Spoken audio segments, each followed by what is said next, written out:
Hi friends, ಎಲ್ಲರಿಗೂ ನಮಸ್ಕಾರ. ನಾನು ನಿಮ್ಮ ಪ್ರೀತಿ ರಘು. ಮತ್ತೊಂದು ವಿಡಿಯೋಗೆ ಸ್ವಾಗತ. ಬೈಕ್ ಟ್ಯಾಕ್ಸಿ ಅಪ್ಡೇಟ್ ಬಗ್ಗೆ ತಿಳಿಸ್ಕೊಳ್ಳೋಣ ಅಂತ ವಿಡಿಯೋ ಮಾಡ್ತಾಯಿದ್ದೀನಿ. ಈಗಾಗಲೇ 2 ವಿಡಿಯೋ ಹಾಕಿದ್ದೀನಿ, ನೋಡಿರ್ಬೋದು ನೀವು. ಆಲ್ರೆಡಿ ಚಲನೂ ಕೂಡ ಕೊಡ್ತಾಯಿದ್ದಾರೆ ಎಲ್ಲ ಕಡೆ. ಬೈಕ್ ಟ್ಯಾಕ್ಸಿಗಳನ್ನ ಸೀಸ್ ಮಾಡಿ ಯಾರ್ಯಾರು ರ್ಯಾಪಿಡೋ, ಓಲಾ, ಊಬರ್ ಎಲ್ಲ ಮಾಡ್ತಾಯಿದ್ದೀರಲ್ಲ, ಎಲ್ಲ ಗಾಡಿನೂ ಹಿಡಿದು ಚೆಕ್ ಮಾಡಿ ನೀವು ರ್ಯಾಪಿಡೋ ಮಾಡ್ತಾಯಿದ್ದೀರಾ, ಊಬರ್ ಮಾಡ್ತಾಯಿದ್ದೀರಾ ಅಂತ ನೋಡ್ಬಿಟ್ಟು ಅದರಲ್ಲಿ ಡೀಟೇಲಾಗಿ ಚಲನಲ್ಲಿ ಬರೆದು ಕೂಡ ಕೊಡ್ತಾಯಿದ್ದಾರೆ, ನೋಡಿರ್ಬೋದು. ಮತ್ತು ಇನ್ನೊಂದು, ಎಲ್ಲ ಕಡೆ ಆರ್ ಟಿ ಒ ಆಫೀಸ್ಗಳು ನಿಯರ್ ಎಲ್ಲಿದೆ ಅಲ್ಲೇ ಜಾಸ್ತಿ ಸೀಸ್ಗಳು ಮಾಡ್ತಾ ಇರೋದು. ಮತ್ತು ಆರ್ ಟಿ ಒ ಅಧಿಕಾರಿಗಳು ಕೂಡ ಹೇಳಿದ್ದು, ಎಲ್ಲ 11 ಕಡೆ ಇದೆಯಲ್ಲ ಬೆಂಗಳೂರಲ್ಲಿ, 11 ಕಡೆ ಆರ್ ಟಿ ಒ ಆಫೀಸ್ಗಳ ಕಡೆಯಿಂದ ಕಾರ್ಯಾಚರಣೆ ಆಗ್ತಾಯಿದೆ ಅಂತ. ಇದ್ರ ಮಧ್ಯದಲ್ಲಿ ಆಟೋ ಚಾಲಕರು ಕೂಡ ಇವಾಗ ಆರ್ ಟಿ ಒ ಅಧಿಕಾರಿಗಳಾಗಿದ್ದಾರೆ ಗುರು. ಯಾರ್ಯಾರು ಆಟೋ ಚಾಲಕರು ನೋಡ್ತಾ ಇದ್ದೀರಾ ತಪ್ಪು ತಿಳ್ಕೊಬೇಡಿ. ಯಾಕಂದರೆ ಕೆಲವೊಂದು ಆಟೋ ಚಾಲಕರು ಆರ್ ಟಿ ಒ ಅಧಿಕಾರಿಗಳಿಗಿಂತ ಜಾಸ್ತಿನೇ ವರ್ತನೆ ಮಾಡ್ತಾ ಇದ್ದಾರೆ. ನ್ಯೂಸಲ್ಲೂ ಕೂಡ ನೋಡ್ತಾ ಇರ್ಬೋದು. 1-2 ಸ್ಕ್ರೀನ್ಶಾಟು ಕೂಡ ಹಾಕ್ತೀನಿ, ನೋಡಿ ನೀವು. ಈ ಥರ ಮಾಡೋದು ಸರಿನಾ? ಆರ್ ಟಿ ಒ ಅಧಿಕಾರಿಗಳ ಕೆಲಸನ ಆಟೋ ಚಾಲಕರು ಮಾಡೋದು ಸರಿನಾ? ನಿಮ್ಮ ಪ್ರಕಾರ ನೀವು ಸರಿ ಅನ್ಬೋದು, ಅದು ಕಾನೂನಿನ ಪ್ರಕಾರ ತಪ್ಪಾಗುತ್ತೆ. ಓಕೆನಾ? ಇದನ್ನೆಲ್ಲ ಮಾಡುವಂಗೆ ಹಕ್ಕು ಯಾರಿಗೂ ಕೂಡ ಕೊಟ್ಟಿಲ್ಲ. ಯಾರಿಗೆ ಅಂದರೆ ಆರ್ ಟಿ ಒ ಅಧಿಕಾರಿಗಳು ಬಿಟ್ಟು ಬೇರೆ ಯಾರಿಗೂ ಕೂಡ ಗಾಡಿಗಳನ್ನ ಮುಟ್ಟೋ ಅಧಿಕಾರಗಳು ಕೊಟ್ಟಿಲ್ಲ. ಅಲ್ಲಿ ಫೋನ್ ಕಿತ್ಕೊಳ್ಳೋದು, ರೈಡರ್ಸ್ನ ಸೈಡ್ಗೆ ಹಾಕೋದು ಅಂತಲೂ ಕೂಡ ಹೇಳೋದು. ಇದ್ರ ಮಧ್ಯೆ ಪೊಲೀಸ್ ಇಲಾಖೆಯವ್ರೂ ಕೂಡ ಕ್ರಮ ತಗೊಳ್ಬೇಕಾಗುತ್ತೆ. ಯಾಕಂದರೆ ಆಟೋ ಚಾಲಕರು ಏನು ಇವಾಗ ಗಾಡಿಗಳನ್ನ ಬುಕ್ ಮಾಡಿ ಕರೆಸ್ಕೊಳ್ತಾ ಇದ್ದಾರೆ. ಆ ಮಧ್ಯದಲ್ಲಿ ಆಟೋ ಚಾಲಕರು ಮತ್ತು ಬೈಕ್ ಟ್ಯಾಕ್ಸಿ ಚಾಲಕರ ಮಧ್ಯೆ ಏನಾದರೂ ಗಲಾಟೆಗಳಾಗಿ ಏನಾದರೂ ಮಾರಾಮಾರಿ ಆದರೆ ಯಾರು ಇದಕ್ಕೆ ಹೊಣೆ ಆಗ್ತಾರೆ? ಓಕೆನಾ? ಆರ್ ಟಿ ಒ ಅಧಿಕಾರಿಗಳ ಅಥವಾ ಪೊಲೀಸ್ ಇಲಾಖೆನ ನೀವೇ ಹೇಳಬೇಕಾಗುತ್ತೆ. ಯಾಕಂದರೆ ಅವರು ಫಸ್ಟ್ರೇಷನಲ್ಲಿ ಇರ್ತಾರೆ ಆಟೋ ಚಾಲಕರು. ನಮ್ಮ ದುಡಿಮೆಯನ್ನು ಇವರು ಬೈಕ್ ಟ್ಯಾಕ್ಸಿ ಅವರು ಕಿತ್ಕೊಳ್ತಾ ಇದ್ದಾರೆ, ಅದಕ್ಕೋಸ್ಕರ ಇವರು ಪಾಠ ಕಲಿಸ್ಬೇಕು ಅಂದ್ಬಿಟ್ಟು ಹಿಡಿತಾ ಇರ್ತೀರಾ. ರೋಡ್ ಮಧ್ಯದಲ್ಲಿ ನಿಂತ್ಕೊಂಡು ಅಡ್ಡ ಆಗ್ತಾ ಇರ್ತೀರಾ. ಆ ಟೈಮಲ್ಲಿ ಏನಾದ್ರು ಹೆಚ್ಚು ಕಮ್ಮಿ ಆಯಿತು, ಆಕ್ಸಿಡೆಂಟ್ ಆಯಿತು, ಏನೋ ಆಯಿತು, ಯಾರು ಹೊಣೆ ತಗೊಳ್ತಾರೆ? ನೀವು ಆರ್ ಟಿ ಒ ಅಧಿಕಾರಿಗಳಾಗೋಕ್ಕೆ ಟ್ರೈ ಮಾಡಿಬಿಡಿ. ನೀವೇನು ಮನವಿ ಕೊಟ್ಟಿದ್ದೀರಾ, ಕಂಪ್ಲೇಂಟ್ ಮಾಡಿದ್ದೀರಾ, ಅದ್ರ ಪ್ರಕಾರ ಆರ್ ಟಿ ಒ ಅಧಿಕಾರಿಗಳಿದ್ದಾರೆ, ಅವ್ರಿಗೆ ನಾವು ಸಂಬಳ ಕೊಟ್ಟು ಇಟ್ಕೊಂಡಿದ್ದೀವಿ, ನಮ್ಮ ಸರ್ವಿಸ್ನ ಅವ್ರು ಕೊಡಬೇಕಾಗುತ್ತೆ. ಅವ್ರ ಕಡೆಯಿಂದನೇ ಹಿಡಿತಾರೆ. ಅವರು ಹಿಡಿಯೋಕೆ ಕೂಡ ಅಲ್ಲಿ ಇರ್ತಾರೆ ಅಧಿಕಾರಿಗಳು. ತಪಾಸಣೆ ಮಾಡೋಕ್ಕೂ ಕೂಡ ಅಧಿಕಾರಿಗಳು ಇರ್ತಾರೆ. ಅವ್ರು ಬಿಟ್ಟು ನಾವು ಹೋದರೆ ಏನು ಲೆಕ್ಕ? ನಮ್ಮ ಕೆಲಸ ನಾವು ಮಾಡ್ಕೊಂಡು ಹೋಗ್ಬೇಕಾಗುತ್ತೆ. ನೀವು ಕಂಪ್ಲೇಂಟ್ ಮಾಡಿದ್ದೀರ ಸರಿ, ಅದಕ್ಕೆ ನೀವು ಬೇಕಾಗ್ಬಿಟ್ಟು ಎಲ್ಲರನ್ನೂ ಹಿಡ್ದು ನೀವೇ ಆರ್ ಟಿ ಒ ಅಧಿಕಾರಿಗಳಾಗ್ಬಿಟ್ರೆ ಹೆಂಗೆ? ಓಕೆನಾ? ಏನಾದ್ರು ಹೆಚ್ಚು ಕಮ್ಮಿ ಆಗಿ ಗಲಾಟೆ ಆಯಿತು, ಏನೇ ಪ್ರಾಬ್ಲಮ್ ಆಯಿತು ಅಂದರೆ ಯಾರು ಇದು ಮಾಡ್ತಾರೆ? ಇದಕ್ಕೆ ಒಂದು ಸೂಕ್ತ ಕ್ರಮ ತಗೊಳ್ಳೇಬೇಕಾಗುತ್ತೆ ಪೊಲೀಸವರು. ಯಾರ್ಯಾರು ಈ ಥರ ಆಟೋ ಚಾಲಕರು ಕೆಲವೊಬ್ಬರು ಬೈಕ್ಗಳಿಗೆ ಅಡ್ಡ ಹಾಕ್ಬಿಟ್ಟು ನಿಂತ್ಕೊಂಡು ಮಧ್ಯೆ ರೋಡಲ್ಲೆಲ್ಲ ನಿಂತ್ಕೊಂಡು ಬೈಕ್ಗಳನ್ನ ಬುಕ್ ಮಾಡಿಸ್ಕೊಂಡು ಹಿಡ್ದು ಕೊಡ್ತಾಯಿದ್ದೀರಾ, ಅದು ಹೆಂಗೆ ನೀವು ತಪ್ಪು ಮಾಡ್ತಾಯಿದ್ದೀರಾ ಅಂತ ನೀವೇ ಅನ್ಕೋಬೇಕಾಗುತ್ತೆ. ಯಾಕಂದರೆ ನೀವು ಹೇಳ್ತಾ ಇದ್ದೀರಾ ಬೈಕ್ ಟ್ಯಾಕ್ಸಿ ಇಲ್ಲಿಗಲ್ಲು ಒಪ್ಕೊಳ್ಳೋಣ, ಅದು ಸ್ಟೇಟ್ ಗೌರ್ಮೆಂಟು ಬಿಟ್ಟಿದ್ದು. ಮತ್ತು ಇವಾಗ ಸುಪ್ರೀಂ ಕೋರ್ಟ್ಗೂ ಕೂಡ ಕೇಸ್ ಹೋಗಿದೆ. ಈ ಕಡೆ ನೀವು ಕಂಪ್ಲೇಂಟು ಕೂಡ ಕೊಟ್ಟಿದ್ದೀರಾ. ಅದ್ರ ಪ್ರಕಾರ ಆರ್ ಟಿ ಒ ಅಧಿಕಾರಿಗಳು ಕೆಲಸನೂ ಕೂಡ ಮಾಡ್ತಾಯಿದ್ದಾರೆ. ಸುಪ್ರೀಂ ಕೋರ್ಟಲ್ಲಿ ಕೇಸ್ ಹೆಂಗಾಗುತ್ತೆ ಅದನ್ನು ನೋಡೋಣ. ಓಕೆನಾ? ನೀವೇನೇ ಕೂಡ ಫೀಲ್ಡ್ಗೆ ಇಳಿದ್ಬಿಟ್ಟು ಗಾಡಿಗಳನ್ನ ಸೀಸ್ ಮಾಡಿಕೊಡ್ತೀವಿ ಅಂತ ಹೇಳೋದಾದರೆ ಮುಂದಿನ ದಿನಗಳಲ್ಲಿ ನೀವು ಯಾವ ಪರಿಣಾಮ ಎದುರಿಸ್ಬೇಕಾಗುತ್ತೆ ನೀವೇ ಯೋಚನೆ ಮಾಡಬೇಕಾಗುತ್ತೆ. ಯಾಕಂದರೆ ಏನಾದ್ರು ಇವಾಗ ಏನೋ ನಡ್ಕೊಂಡು ನಿಧಾನಕ್ಕೆ ನಡೀತಾ ಇದೆ, ಪರವಾಗಿಲ್ಲ. ಏನಾದರೂ ಹೆಚ್ಚು ಕಮ್ಮಿ ಆಗಿ ಯಾರಿಗಾರು ಆಕ್ಸಿಡೆಂಟ್ ಆಗಿ ಇಲ್ಲ ಯಾರಿಗಾರು ನೀವೇ ಹಿಡ್ಕೊಂಡು ಸೈಡ್ಗೆ ಹಾಕಿ ಏನಾದ್ರು ಬಿದ್ದು ಅವ್ರು ಏಟು ಮಾಡಿಕೊಂಡ್ರು ಗಾಬರಿಗೆ ಅಂತ ಹೇಳೋದಾದರೆ ಏನು ಮಾಡ್ತೀರಾ ಹೇಳಿ? ಯಾರು ಹೊಣೆ ತಗೊಳ್ತಾರೆ? ಅದನ್ನೇ ಕೇಳ್ತಾ ಇರೋ ಪ್ರಶ್ನೆ.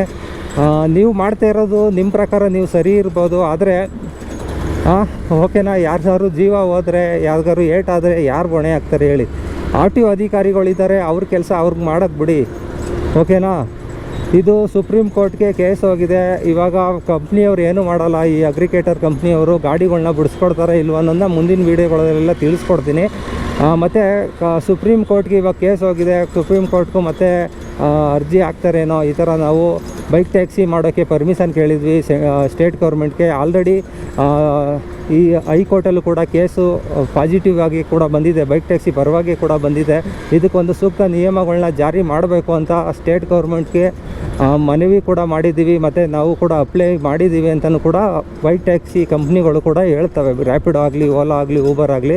ಆದರೂ ಕೂಡ ಇವರು ಸುಪ್ರೀಂ ಕೋರ್ಟ್ಗೂ ಕೂಡ ಕೇಸ್ ಹೋಗಿದ್ದಾರೆ ಅಂತಲೂ ಕೂಡ ಹೇಳ್ತಾರೆ. ಸುಪ್ರೀಂ ಕೋರ್ಟಲ್ಲೂ ಕೂಡ ಸ್ಟೇ ಆರ್ಡ್ರು ತರೋ ಚಾನ್ಸಸ್ ಕೂಡ ಇರುತ್ತೆ. ಇವಾಗ ಏನು ಯಥಾಸ್ಥಿತಿ ನಡ್ಕೊಂಡು ಬರ್ತಾ ಇದೆ ಬೈಕ್ ಟ್ಯಾಕ್ಸಿ, ಅದೇ ಥರ ಮಾಡಿ ಅಂತಲೂ ಕೂಡ ಸುಪ್ರೀಂ ಕೋರ್ಟಲ್ಲಿ ಬರ್ಬೋದು. ಬರ್ಬೋದು, ಬರ್ದೇ ಇರ್ಬೋದು. ಮತ್ತು ಈಗಾಗಲೇ ಆಲ್ಮೋಸ್ಟ್ ಆಲು 4-5 ಸ್ಟೇಟಲ್ಲಿ ಆಲ್ಮೋಸ್ಟ್ ಆಲು ಗ್ರೀನ್ ಸಿಗ್ನಲ್ಲು ಕೂಡ ಬಂದಿದೆ ಬೈಕ್ ಟ್ಯಾಕ್ಸಿ. ಆಲ್ರೆಡಿ ಕೂಡ ಅಲ್ಲಿ ಯೆಲ್ಲೋ ಬೋರ್ಡ್ ಮಾಡಿಸೋದಾಗಲಿ, ಎಲೆಕ್ಟ್ರಿಕ್ ಗಾಡಿಗೆ ಪರ್ಮಿಷನ್ ಕೊಡೋದಾಗಲಿ, ಅದೆಲ್ಲ ಮಾಡಿದ್ದಾರೆ.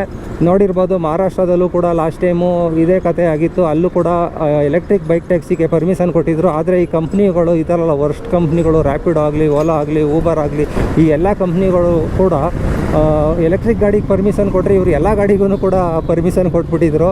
ಆವಾಗ ಅಲ್ಲೂ ಕೂಡ ಹಿಡಿದು ಸೀಸ್ ಮಾಡಿ 5,000 15,000ವರೆಗೂ ಫೈನ್ ಹಾಕಿ ಸೀಸ್ ಮಾಡಿದರು. ಇವಾಗ ಹೊಸ ನ್ಯೂಸ್ ಕೂಡ ಬಂದಿತ್ತು. ಅಲ್ಲಿ ನ್ಯೂಸ್ ಏನಂತ ಹೇಳೋದಾದರೆ, ಅಲ್ಲಿ ಇವಾಗ ಗ್ರೀನ್ ವೆಹಿಕಲ್ ಅಂದರೆ ಇವಾಗ ಎಲೆಕ್ಟ್ರಿಕ್ ಗಾಡಿಗೆ ಮಾತ್ರ ಪರ್ಮಿಷನ್ ಕೊಟ್ಟಿದ್ದಾರೆ. ಇನ್ನು ಮಿಕ್ಕಿದ ಯಾವ ಗಾಡಿಗಳು ಕೂಡ ಪರ್ಮಿಷನ್ ಕೊಟ್ಟಿಲ್ಲ. ಮತ್ತು ಇವಾಗ ಯಾರ್ಯಾರು ಅಪ್ಲೈ ಮಾಡಿ ತಗೊಂಡಿದ್ದಾರೆ ಗಾಡಿಗಳನ್ನ, ಅದಕ್ಕೆ ಟ್ಯಾಕ್ಸ್ ಎಲ್ಲ ಕಟ್ಬಿಟ್ಟು ಅದನ್ನು ಗ್ರೀನ್ ಬೋರ್ಡಲ್ಲಿ ತಗೊಂಡಿದ್ದಾರೆ, ಅಂಥವ್ರಿಗೆ ಮಾತ್ರ ಪರ್ಮಿಷನ್ ಕೊಟ್ಟು ಬೈಕ್ ಟ್ಯಾಕ್ಸಿ ಮಾಡೋಕ್ಕೆ ಪರ್ಮಿಷನ್ ಕೊಟ್ಟಿದ್ದಾರೆ ಅಂತ ಹೇಳ್ಬೋದು.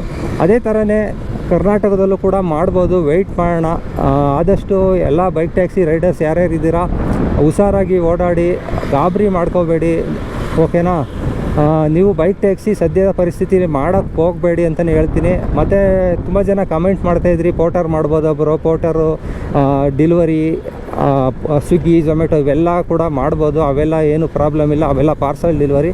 ಬೈಕ್ ಟ್ಯಾಕ್ಸಿ ಮಾತ್ರ ನೀವು ಮಾಡೋಕ್ಕೆ ಹೋಗಬೇಡಿ. ಯಾಕಂದರೆ ಅದು ಕೂಡ ಇನ್ನೂ ಲೀಗಲಾಗಿ ನಮಗೆ ಬಂದಿಲ್ಲ. ಗೌರ್ಮೆಂಟಿಂದ ಯಾವುದೇ ಥರ ಮಾಡಿಕೊಟ್ಟಿಲ್ಲ. ಯೆಲ್ಲೋ ಬೋರ್ಡ್ ಆಗಲಿ, ಗ್ರೀನ್ ಬೋರ್ಡ್ ಆಗಲಿ ಯಾವುದನ್ನು ಕೂಡ ಮಾಡಿಕೊಟ್ಟಿಲ್ಲ. ಮಾಡಿಕೊಡೋವರೆಗೂ ನಾವು ವೆಯ್ಟ್ ಮಾಡಬೇಕಾಗುತ್ತೆ.